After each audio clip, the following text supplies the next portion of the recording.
Listo, vamos a comenzar entonces a ver esta partida, esta famosa partida, que si alguien no la conoce, es importante que la conozca. Segundo, que la conozca mejor todavía, porque hoy día vamos a ver varios detalles que están dentro de la partida que generalmente se omiten un poco.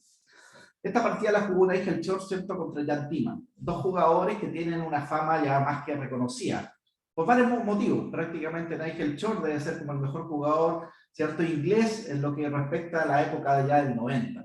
No es casualidad que en esa misma época haya enfrentado nada menos que a Gary Kasparov, ¿cierto?, los famosos matches. ¿Ya? Un match que perdió, pero que hizo bastante collera, fue un match bastante, en estricto rigor, fue bastante interesante ver cómo Short, ¿cierto?, jugaba contra Kasparov. Y por otro lado, Jan Timman, que debe ser uno de los mejores jugadores en la época del 80 a nivel mundial. Jan Timman llegó a jugar varios torneos de candidatos. ¿Eso qué significa? Cuando nosotros hablamos que un jugador ha jugado torneos de candidatos, estamos hablando que un jugador que pudo en algún momento de su vida transformarse en campeón del mundo. Y eso no es lo mismo para todos. Entonces, eso le da un peso, le da un realce. Si yo lo veo, lo contextualizo un ejemplo de lo que pasa con la historia del ajedrez latinoamericano, el único jugador, un ejemplo que estuvo más cerca de eso, obviando obviamente a Centroamérica, Capablanca y todo lo demás, es claramente, ¿cierto?, Enrique Mecking. Enrique Mecking en la época del 70, 74, ¿cierto?, llegó a disputar un match finalmente hasta con Víctor Korchnoi. ¿Ah? O sea, estamos hablando con el vicecampeón del mundo, el mismo que jugó el match de Baggio de Merano, ¿no es cierto?, con Anatoly Karpov, ¿cierto?, el 78, ¿cierto?, y el 81. Ahora, el que Mekin haya jugado un torneo candidato y haya perdido, en este caso, con Korchnoi, demuestra que si hubiese ganado, en algún momento determinado podría haber disputado una final con el campeón del mundo. Entonces, hay que realzar ese tema, porque ustedes, un ejemplo, si lo llevamos a la historia del ajedrez chileno, el único jugador que ha pasado una ronda, y pasó hace poquito, ¿cierto?, que fue el Toby cuando le ganó el match a nada menos que a Boris Gelfand. Un ejemplo, Iván Moroy, ¿cierto?, que debe ser como el mejor jugador en la historia, por lo menos del 80 para adelante. Ese jugador nunca ha pasado la primera ronda de un campeonato del mundo. ¿Ya? Nunca ha pasado la primera ronda. Entonces, esto ya de ser un jugador como Jan Timman le da un realce. Otra de las gracias que tiene Jan Timman es que uno de los jugadores también que traía mucha teoría, o sea, era un jugador que jugaba muchas aperturas muy distintas. Algo muy similar a que pasó posteriormente en la época del 90 hasta el día de hoy con jugadores como Vasily Ivanchuk. Ivanchuk es de esos jugadores que te juega cualquier cosa. Cualquier cosa, o sea, Ivanchuk puede jugar Pir, puede jugar francesa, puede jugar siciliana, puede jugar, o sea, tú te sentáis frente a Ivanchuk y tenés que persinarte porque te puede jugar cualquier cosa. O sea, ahí no hay preparación que valga. Entonces, Jan Timman en la época del 80 pasó más o menos algo aproximado. Era un jugador muy, muy variado, muy disperso, técnicamente muy bueno.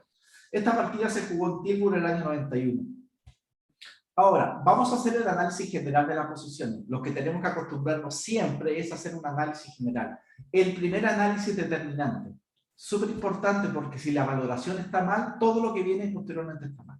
Imagínense esto, lo que puede pasar en cualquier disciplina. Un ejemplo, quizás una disciplina más clásica podría ser la medicina.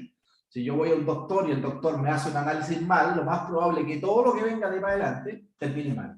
Porque la primera valoración es súper determinante para poder saber qué es lo que está pasando acá.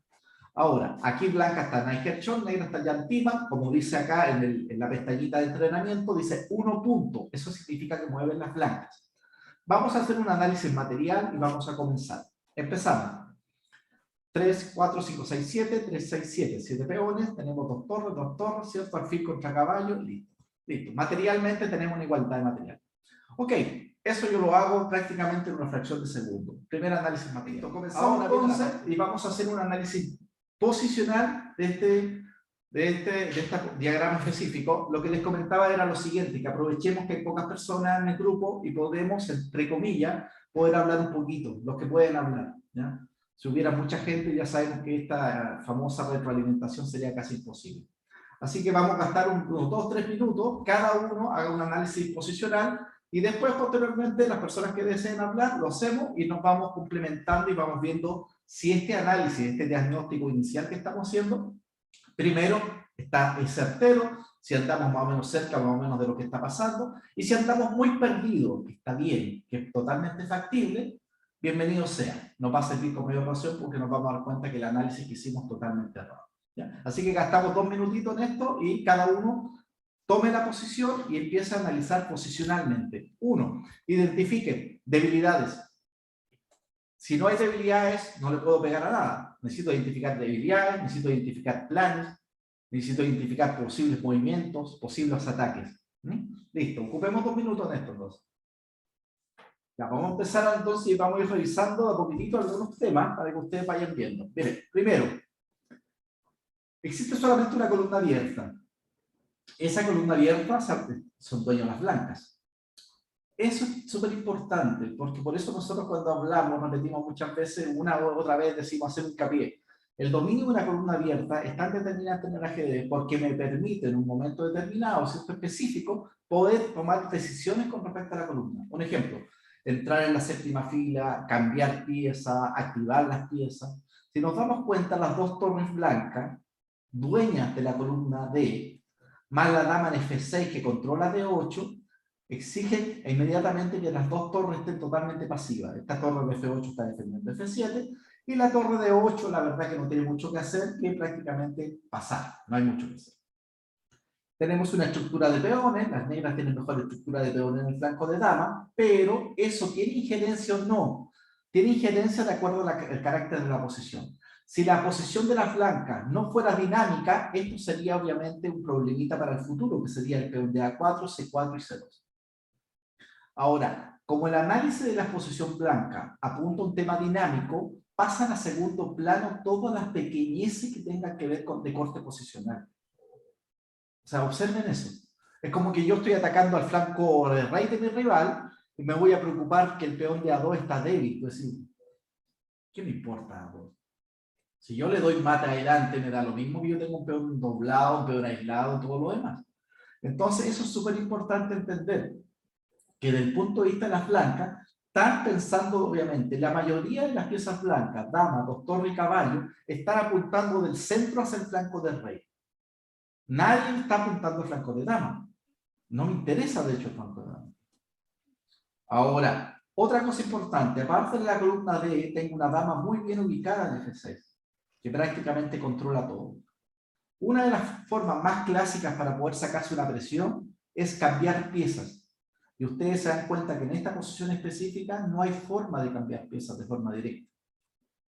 Siempre que ustedes tengan una posición un poquito apretada, un poquito cierto, con poco espacio, uno de los conceptos básicos es ese cambio de piezas, que lo que apunta es a sacarse un poquito de encima la presión que puede ejercer un bando. Ahora, otra cosa importante, el alfil y la dama están pegando G2 de forma indirecta, ¿cierto? Tienen rayos 6 sobre G2. Si no existiera esa amenaza, el blanco podría tranquilamente incorporar una nueva pieza al ataque como un caballo G5. Sería interesante un caballo G5 y un caballo por F7 con la amenaza de un dama H8. Observen que ya inmediatamente yo estoy trazando una imagen de mate de las piezas. Ahora, ¿cuál es el problemita? Que este caballo G5 no es posible porque hay un mate directo en G2. Ya, ok. Eso quiere decir que esta pieza, la de 8 y la de F8 están pasivas. La dama S6 está en una posición ya más o menos alejada del flanco del rey. Eso es súper importante también porque esa dama no puede participar en la defensa del flanco del rey. El alfil, el único papel que juega ahora en este momento es apoyar a la dama y defender G2. Entonces, en esta posición, ¿qué es lo que podría hacer? ¿Qué se le ocurre a ustedes que podríamos hacer? Con este análisis superficial que estamos haciendo, que simplemente de entrada es para que nos vamos metiendo en el tema.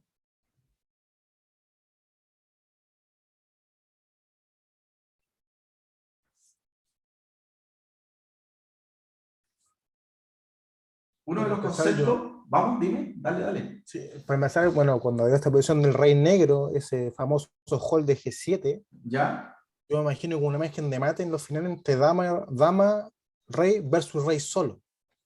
Mi ¿Ya? mente juegan diciendo, si voy a rey H6, dama G7, eso es lo que me viene Eso a es la la mente imagen. primero. Ya, eso Claro, está bien, ya, bien. viendo la posición del enroque negro, que es bien malita, la torre de Sandra, como dijo usted recién, profesor, veo que esa famosa torre en D4 está bien centralizada, va hacia a la columna H y tengo como un pasadizo, ¿no? Hay un tema ahí. O poder romper ese peón de H. Ya, esa es otra de las particularidades de la posición. La posición negra, en pocas palabras, está muy cercana a un subswap. Un subswap no solamente se relaciona cuando tú no tengas movimientos útiles.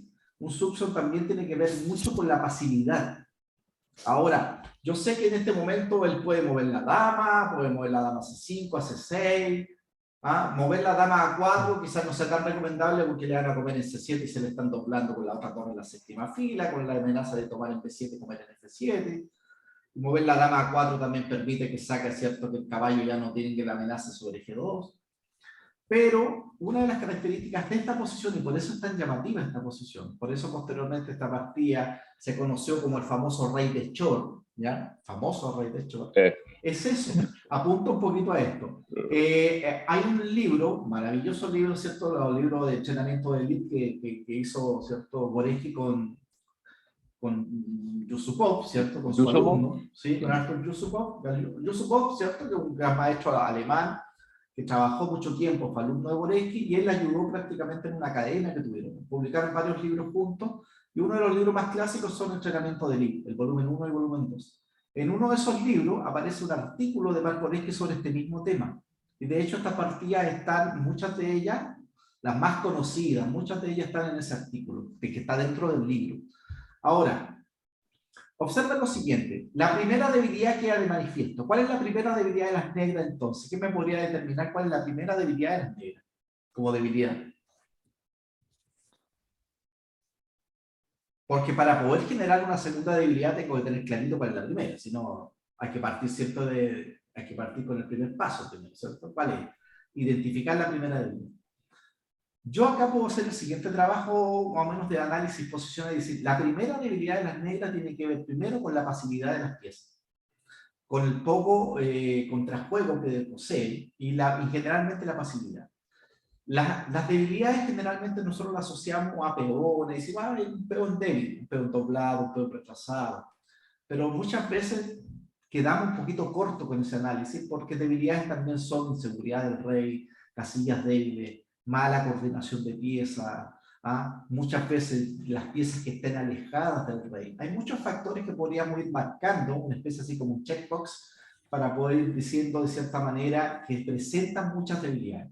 La primera debilidad entonces que presentan las negras tiene que ver con una pasividad, una posición muy cercana a subswap, le falta poquito para llegar a subswap, y carecer de contrajuego. Uno de los peores males del ajedrez moderno es no tener un contrajuego, porque el contrajuego es una oportunidad en un momento determinado de poder igualar hasta poder buscar algún tipo de cierto de jaque o hasta jaque mate posible. El contrajuego es una opción para poder enfrentar a un ataque que estamos siendo, de cierta manera, nos están afectando de forma directa.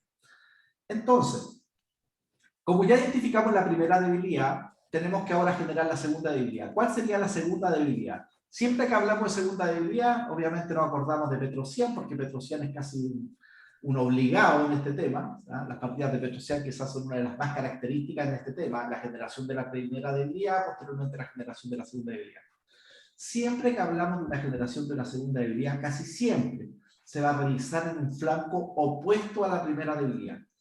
Un ejemplo, si yo fijo una debilidad en el punto B7, en una posición específica, todas las piezas de mi rival se van a defender B7. Mis piezas atacan B7, las piezas negras defienden B7. Cuando se produce esta igualdad de fuerzas, donde tantas piezas atacan y tantas piezas defienden, uno va a generar la segunda debilidad. Generalmente la segunda debilidad lo que uno hace es mirar el tablero y voltear la cabeza hacia el otro lado. O sea, si hay una debilidad en una posición específica en B7, yo lo que hago es mirar el tablero y giro la cabeza, en este caso a la derecha, y digo, ahora la segunda debilidad se tiene que generar ¿dónde? En el flanco del rey. Entonces, en esta posición específica hay que generar la segunda debilidad en el flanco del rey. La gracia de la segunda debilidad radica no muchas veces que gana de forma directa. Lo que hace la segunda debilidad es ponerle un problema al rival y decirle, mira, tenéis que generar tus recursos, que son siempre escasos, son reducidos, tienen que dividirse y tienen que defender una debilidad y tienen que dividirse a defender una segunda debilidad. En esa división, ¿cierto? Se produce, ¿cierto?, una descoordinación. Ahí se produce un problema totalmente estratégico. Ustedes siempre que vean, o sea, si hay alguien que le guste la estrategia y le guste, por ejemplo, la teoría de estrategia a nivel de guerra y todo, o sea, te vas a dar cuenta que siempre las guerras se producen en distintos campos de batalla. Nunca están tan focalizadas, sobre todo las guerras modernas. Las guerras modernas, antiguamente era un poquito más distinto, pero las guerras modernas siempre están focalizadas en distintos puntos. Cada punto con características distintas tienen estrategias distintas. Así simple. Entonces, ¿eso qué hace? Que al hacer una división de los distintos temas, yo puedo en el fondo sacar provecho de las particularidades de cada posición. Así ustedes pueden ver, no sé, los documentales, por ejemplo, del desembarco en Normandía, ¿cierto? Famoso desembarco en Normandía, que se produce, ¿cierto? Que es prácticamente el punto de inflexión donde prácticamente los aliados, ¿cierto?, se empiezan a apoderar, ya invaden lo que es Francia y se empiezan de a poquito a contrarrestar el avance de las tropas, en este caso nazi. Ahora, ¿qué es lo que nos interesa a nosotros como estrategia? Es generar esta segunda debilidad. Vamos a ir viendo ahora, mira lo que va a pasar. Generalmente estas debilidades van de la mano con avances de peones. ¿Cuál es la amenaza directa? ¿A quién se le ocurre?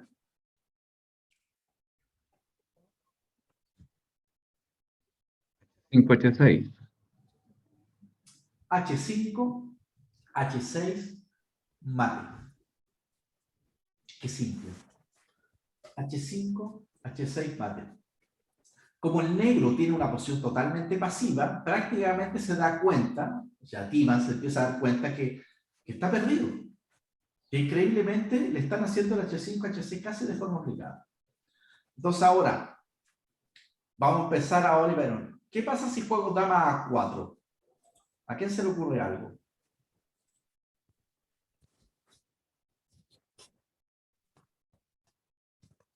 ¿Qué pasaría dama por A4?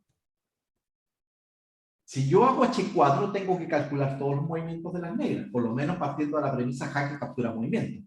No tiene jaque las negras. ¿Qué viene? Captura, dama por A4. Porque dama por F3, obviamente la descarto de frente. Dama por A4, ahora juegan las blancas. ¿Qué hacen las blancas?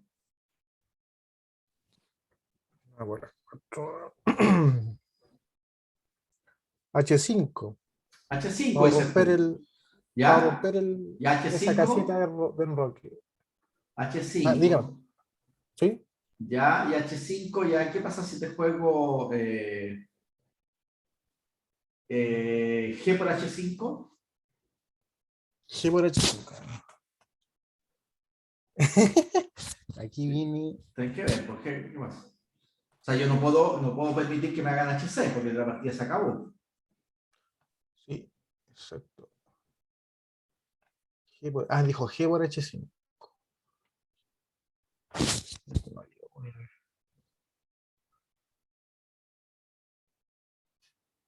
Torre H4. Torre H4. La pregunta, volvemos a la clase de táctica. ¿Cuál es la primera variante que debería calcular el blanco en esa posición, después de G por H5?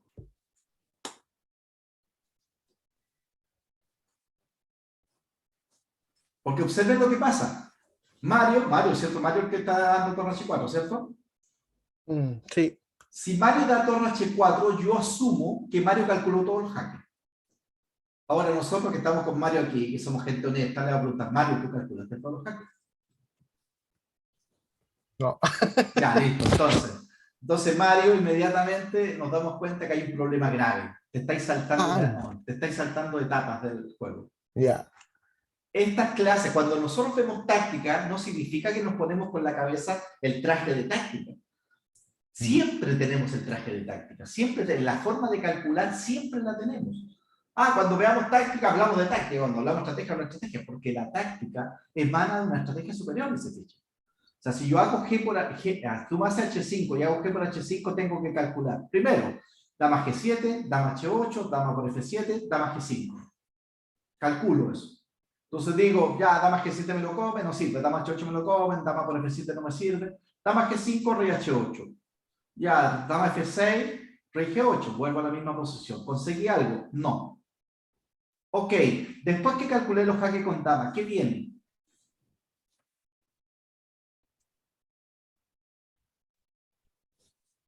De torre. Ya, vamos, calcula el de torre entonces. Lo importante es que no se lo salten, porque si tú te lo saltas, tú dejas de lado toda la forma lógica de entender esto. Si tú tomas una posición y lo primero que haces es calcular un movimiento, te saltaste jaque captura. O sea, si nunca le vayas a chuntar. Ahora, cuando yo hago el análisis racional me dice sirve o no sirve, ahí me conformo. Si H5, G por H5. Ahora, vimos todos los jaques de dama, nos damos cuenta ya, no sirve. Ahora viene el jaque de la pieza que tiene el menor valor de la dama. Después de la dama viene la torre. Entonces, ahora viene torre G4. ¿Qué pasa torre G4? H por G4. H por G4. Y ahora, calcula esa posición de nuevo. ¿Qué tenemos que hacer nuevamente? Por G4. Está bien. ¿Cuánto quedó? Empezar de nuevo. Tenéis que Dama partir de nuevo. G7, dama G6 o Ya, dama listo, G5. listo, O vamos. dama por F7. Vamos, ¿Cierto? empieza de nuevo. O dama H8.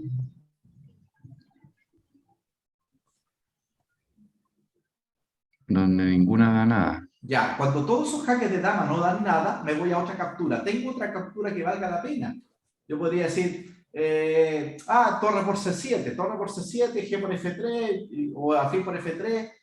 Como que torre por C7 se escapa a la lógica de tener que darle mate al rey. Inmediatamente el ser humano descarta ese movimiento. La máquina lo calcula, el ser humano no. Nosotros tenemos que discernir los movimientos porque no tenemos tiempo, ánimo ni ganas de poder calcular todo. Entonces, si los jaques de dama no funcionan y no tengo captura porque torre por C7 no me indica, ¿qué viene ahora?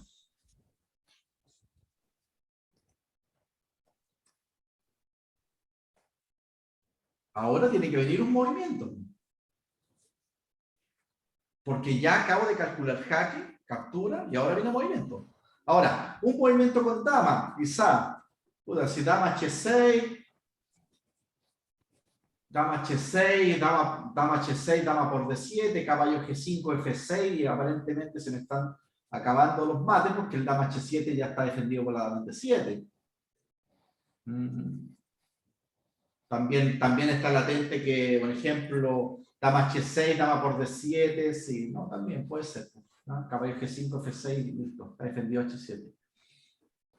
Ya, descarto entonces el dama H6. Si la dama no tiene jaque, no tiene captura y no tiene un movimiento bueno, ¿qué movimiento debería continuar?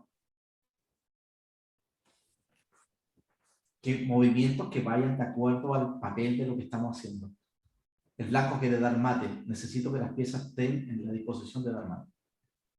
Allá va.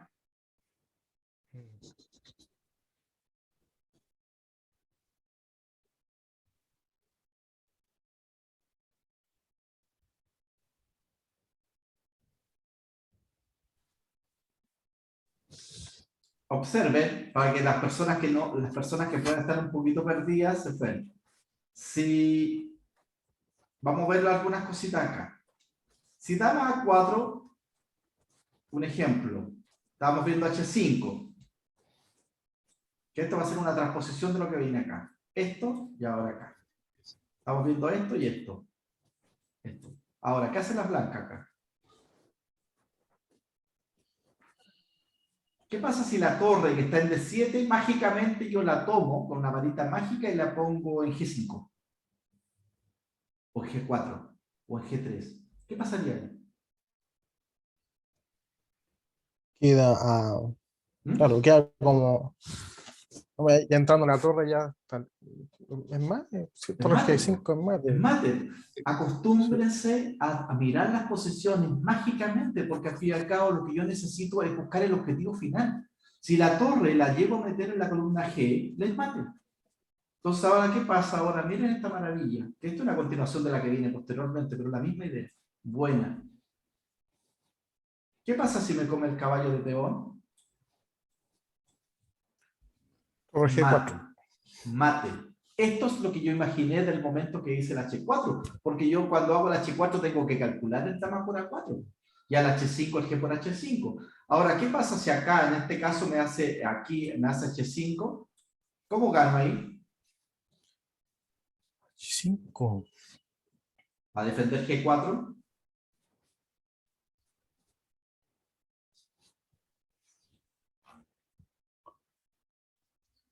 Nuevamente. Se comen los peones con dama. Ah, listo, entonces ahora... Dama jaque y después dama por Ah, H5 y torre por jaquerito y G4. torre. Pa, pa, Listo. pa. Eso es, y mate. Observen cómo nosotros a través del cálculo nunca lo dejamos de lado, jaque, captura, movimiento, y partimos de esa premisa viendo acá. Entonces, cuando yo tomo una posición, ahora, yo veía las partidas, un ejemplo, y se lo explicaba el otro día al alumno mío que estaba jugando de hecho en Deu, que en una posición muy específica se demoró exactamente, por lo menos el tablero, eso es lo que mostró en el diagrama, 1 minuto en hacer un movimiento. Un caballo en H2 lo movió a F3. Yo le preguntaba en la mañana, le decía, a ver, cuéntame tú, en un minuto, ¿cuánto calculaste? Dime tú, ¿cuánto calculaste en un minuto? Porque, o sea, es poco lo que calculo en un minuto. No calculaste nada. No se calcula nada en un minuto. Tenés que tener mucha destreza, mucho ejercicio para que tu cerebro calcule mucho en un minuto. Pero estamos hablando de jugadores de 1500, de 1700 de Elo, no es tan fácil que en un minuto vayan a calcularte 20 o 30 variantes, imposible. Entonces tiene que acostumbrarse que el ajedrez pensado es totalmente distinto a jugar el lichess, a jugar un blitz, a jugar un activo. Son formas de ver el ajedrez distinto. El ajedrez pensado es reflexión. Y si yo tengo en mi reloj 1 minuto 5 y hago un movimiento en 1 minuto, resulta que la posición puede que no tenga vuelta atrás.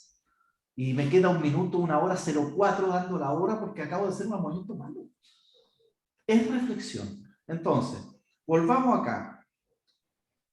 Si dama por A4, ahora no hay un mate en G2. Pero yo tengo una duda, hijo. A ver, ¿Cuál? ¿Dónde? hiciste torre G4, H por G4, ¿no es cierto? ¿Sí? Ya aquí Ya, estamos. toma. Ahí. Ahora habría que calcular el sacrificio de dama por las dos torres. O sea, un dama 1 jaque y después dama por D4. Ya, pero eso... ¡Pam! Okay.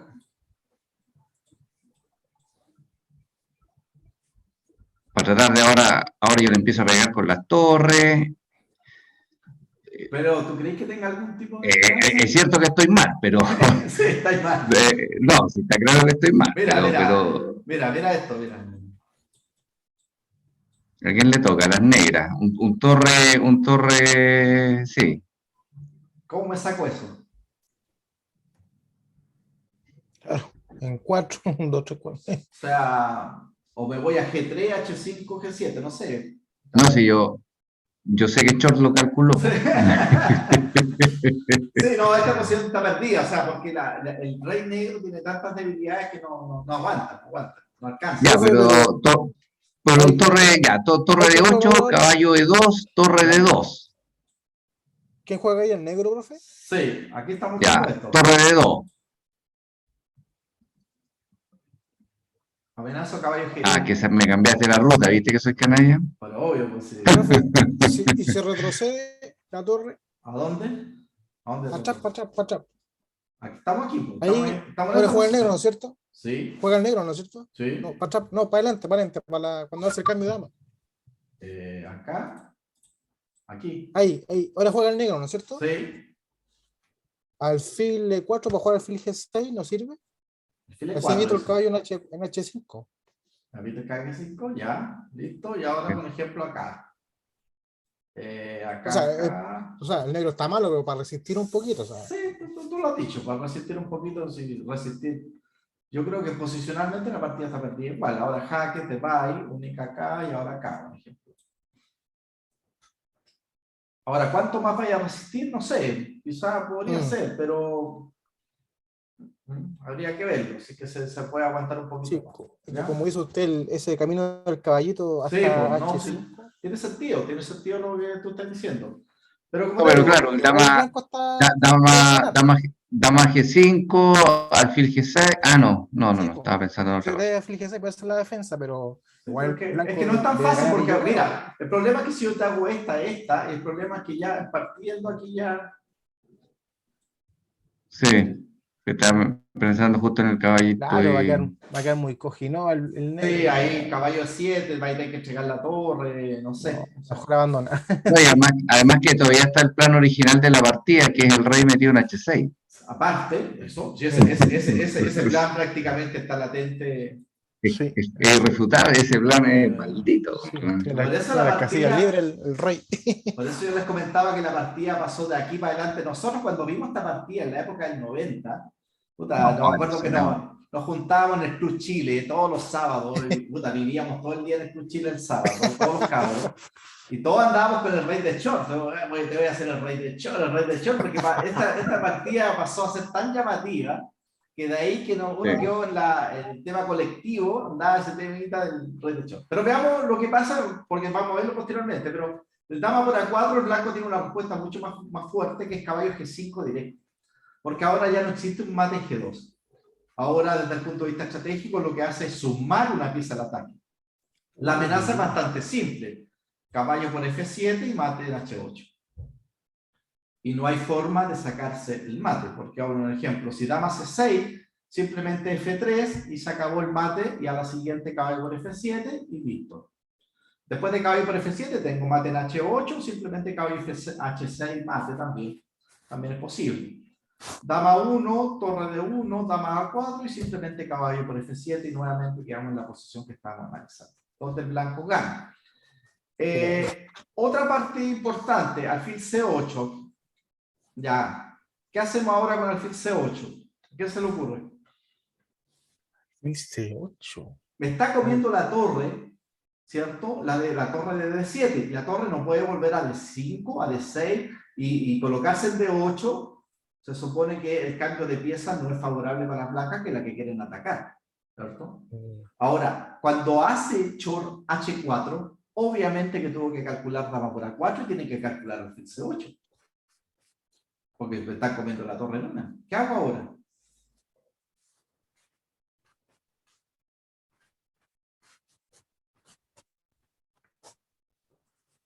Lo que yo quiero que entienda que más la partida es llamativa, todo lo que se quiera, pero también entrar en la partida, hacer el cálculo que hace Chor es bastante llamativo. O sea, calcula bastante. Me parece, bueno, también abandona la amenaza del mate G2, Amenaza la por lo tanto libera el caballo, y el caballo tiene una ruta que parece que alcanza, ¿no? Por H2, G4 y H6. ¿Ya? ¿Y por qué dejamos de lado la primera amenaza? ¿Cuál es la primera amenaza? La más simple.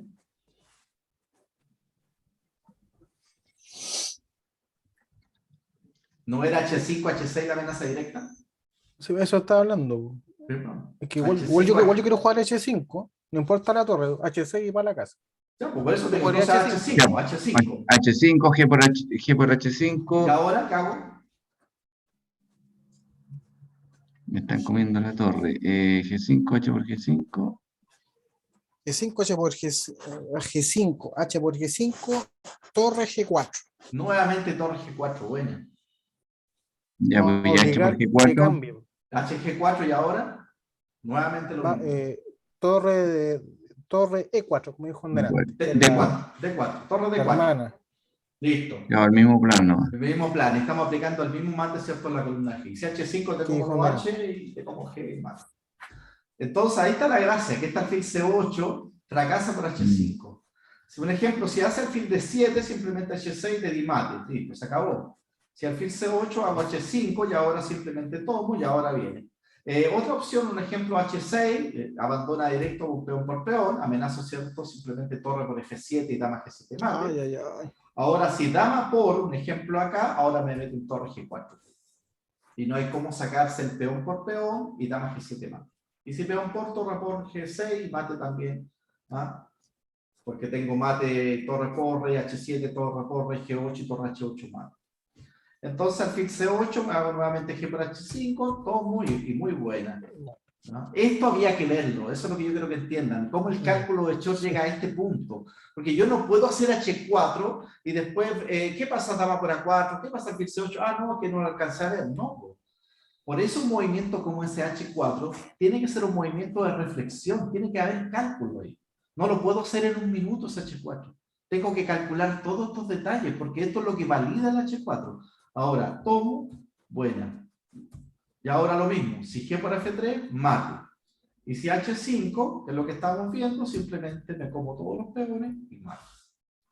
Ahora, ¿qué es lo que pasó en la partida? Fue H4, entonces ahora hizo H5, que es el movimiento lógico para poder neutralizar el H5 y el H6. Ahora nos damos cuenta algo peor todavía, que resulta que las blancas siguen estando en la misma posición, pero ahora se genera una nueva debilidad que tiene que ver con el punto G6. En este momento nos aprecian. Pero aquí es donde viene la magia de la posición, y por eso es tan llamativa la partida, porque empieza Nigel Shor con el avance de su rey. Empieza Eso. rey H2. Eso le Aparentemente iba a un movimiento como cualquiera, porque ya, pero cuando él hace ahora un ejemplo, si alfil C8, nuevamente aplicamos el mismo procedimiento. La casilla G2 no está cubierta y ahora caballo G5. Si me hace un ejemplo, dama de D7, torre D7, alfil D7, y ahora, esta es más o menos una posición que estamos visualizando. Aquí el mate no se puede evitar. G4, ¿cierto? Si peón por H5 y dama H6, dama H7 mate. Entonces acá tomo. Y ahora obviamente quiere hacer alfil por C2 y meter una pieza para defender. Ya un ejemplo, si yo hago dama H6 mala, dando mate en H7, alcanza justo a hacer alfil por C2. Y ahora defiende H7 y ahí la posición se complica un poco porque obviamente el negro está haciendo torre A8 y avanzar el peón A. Entonces, pero aquí viene el movimiento importante que es intercalar primero el caballo 4, tapando la diagonal, porque el caballo ahora va a llegar a la casilla F6. Y si ahora un ejemplo, el alfil C2, jaque. ¿Y dónde vaya? Si se va a H7, jaque, mate. Si se va acá, dama G5, rey H8, jaque y mate. Entonces, todo esto, nuevamente nos damos cuenta que tiene que ser fundamental calcularlo cuando hago el H4, porque es una continuación prácticamente lineal. H4, H5, rey H2, alfil C8, caballo G5.